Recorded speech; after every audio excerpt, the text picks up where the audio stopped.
xibaar yu wér te wóor ca tàng tàng ba abonnez-vous pour ngeen di mën di jot suñuy vidéo. jërë ngeen jëf ci ànd gi ak ñun ci chaîne bii di Buzz 221 HD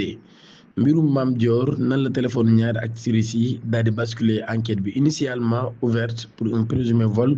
des 500 000 francs CFA ca Maroc. Enquête bi nga xam ne moo impliqué les actrices Bigui Diop alias Mame Dior ci série Bété Bété ba tey ci loolu yi ak ki nga xam ne moo di Déguène Ndiaye di mensonge entre copines ba tey loolu yi nag daal di am ab tournure explosif ginnaaw bi nga xamee ni daan nañu exploité seen ay téléphone par enquêteurs yi nga xam ne ñoom ñoo leen doon diglu. Investigation yi nga xam nag la brigade de la zone France daan nañ koy amal daan tax kon ñu daal di gis ay contenu yu sensible yu lool ci seen ay téléphone bu ñu sukkandiku ci l'Observateur ci édition bi mu génnee 31 mars 2026 éléments yooyu nag daal nature exact yi nag préciser wuñ ko waaye daan nañ leen di kon yóbbu ca fi nga xam ni ginnaaw bi nga xamee ni kon daan nañ koy xamal procureur Sall di ko daan nañ sàkku ñaar tijji ab procédure pour nag daal des faits de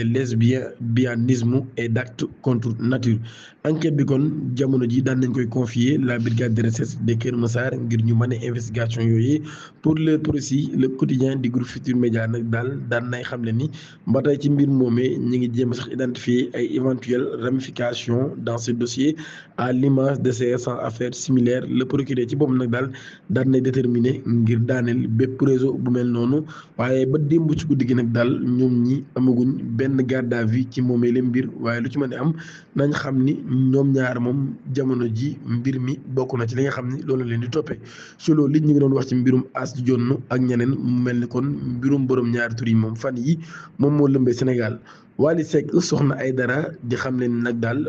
ci ab ci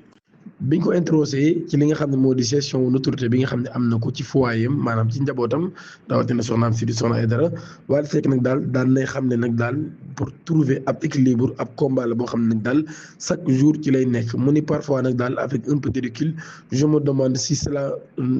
en vaut vraiment la peine mun nag daal parfois sax day laaj moom ndax jaar na ko. En toute sincérité la recherche de l'équilibre n'est pas chose aisée, confie-t-il le journal du Soleil. Artiste nag daal mi ngi wax ba tey ci li nga xam ne nag daal mooy le coût personnel de sa célébrité. Comme tout père et époux j'aurais aimé passer beaucoup plus de temps avec ma famille. Maanaam kon comme bépp papa ak li nga xam ni moo di borom kër dama doon bëgg a nekk nag daal temps bu bari ak sama njaboot moo xam muy sama doom ak samay soxna. Mi ngi déplorer nag daal le temps qui lui dérobait sa vie publique. Cette absence pèse d'autant plus que ses proches se retrouvent exposés malgré eux. J'aurais aimé que mes enfants et mon époux Soxna Aïdara n'aient pas à subir les acharnements médiatiques, ajoute-t-il. Maanaam kon acharnement médiatique yi nga xam tamit nag daal dañ koy teg ci kaw muy xam leen nag daal loolu yi bu sañoon soxnaam si di Soxna Aïdara du ko dund ak ay doomam. Pour autant Wally Seck nag daal mi ngi réviser nag di se poser en victime en appelle sa responsabilité. C'est moi qui ai choisi librement d'être artiste,